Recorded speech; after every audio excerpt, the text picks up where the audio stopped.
Calcul du centre de gravité donc d'un cercle.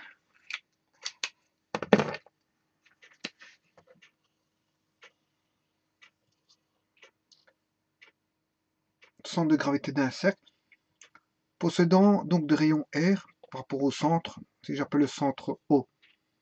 Ici, j'ai un rayon R possédant à une distance A l'origine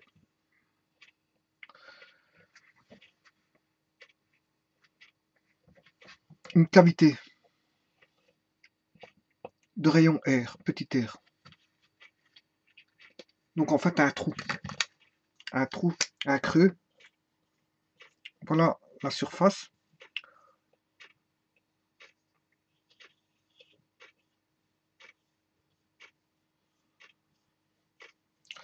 Bon, pour ça, pour faciliter la tâche, on va mettre l'axe XY ici, donc au centre du cercle. Donc on aura X, et là on aura Y. On va calculer le centre de gravité. Et on comprend tout de suite que le centre de gravité sera situé en Y sur OO'. Et on va voir pourquoi.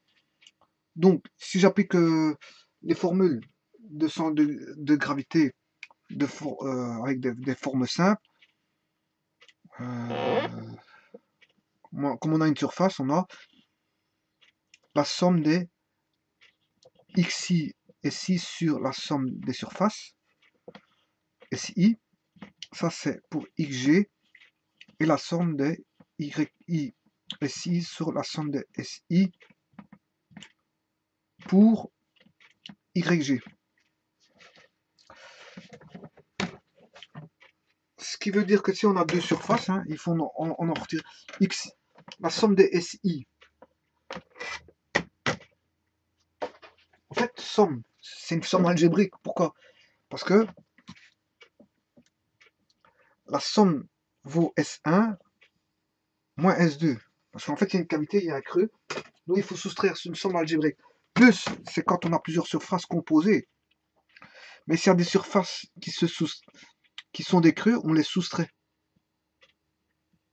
Quand il y a absence de surface, on soustrait. Quand il y a ajout de surface, on additionne. Donc c'est vrai qu'ici c'est une somme algébrique, c'est pas une vraie somme. C'est pas une pure somme, on va dire. En fait, il y aura des plus et des moins. Et fatalement ici, on aura pierre carré moins le creux qui vaut, comme on a petit r, pierre carré. Donc la surface totale vaut pierre carré moins pierre carré.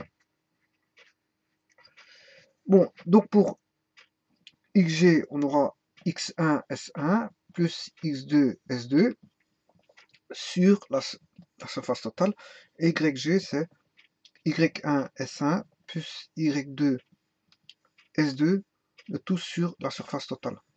Bon, X1, les coordonnées du centre de gravité de la première surface S1. Et il est en 0, 0, puisque on a deux axes de symétrie qui sont les axes XY. Donc en fait, ici, le centre de symétrie vaut en Y 0, 0. Donc, autant dire que pour Y, X1, en fait, on aura X1, Y1 vaudra 0, 0 pour le grand cercle. Pour le petit cercle, son centre de gravité est situé en O'. O'. Donc, comme il est situé en A, on aura A, A0. Donc on aura X2, Y2. Ça, c'est pour la surface S1. Et A, 0 pour la surface S2. Bon, il suffit de remplacer. X1, c'est 0. Y1, c'est 0. X2, c'est A.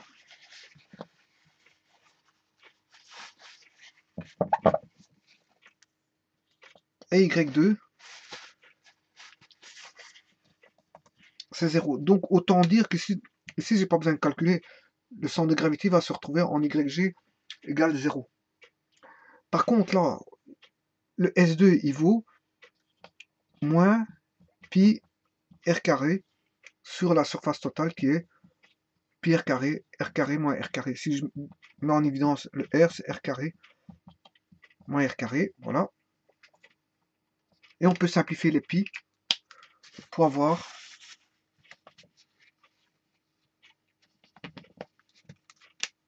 moins AR carré sur la différence R carré moins R carré, et en Y on aura 0.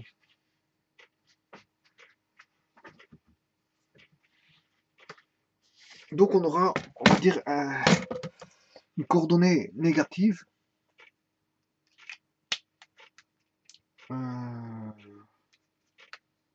donc du centre de gravité pour, attention c'est pour XG, parce que pour YG, voilà, on aura une coordonnée négative.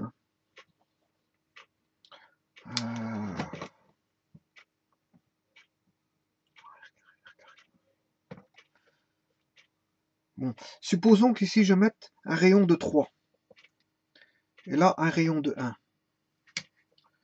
Donc autant dire que là j'ai 3, et là on a 1. Et là il est situé par exemple à 2 cm, à 2 cm par exemple. Donc on aura moins 2, le IG vaudra A moins A R carré, 1 au carré, fois 1 au carré, le tout divisé par grand R carré, qui vaut, grand R ça vaut 3, 9 moins petit r carré, petit r vaut 1 au carré, 1, ce qui fait moins 2 sur 8, ce qui fait moins 1 quart, ce qui fait moins 0,25. Voilà, et XG sera ici. XG, YG, on sera sur l'axe ici. Voilà.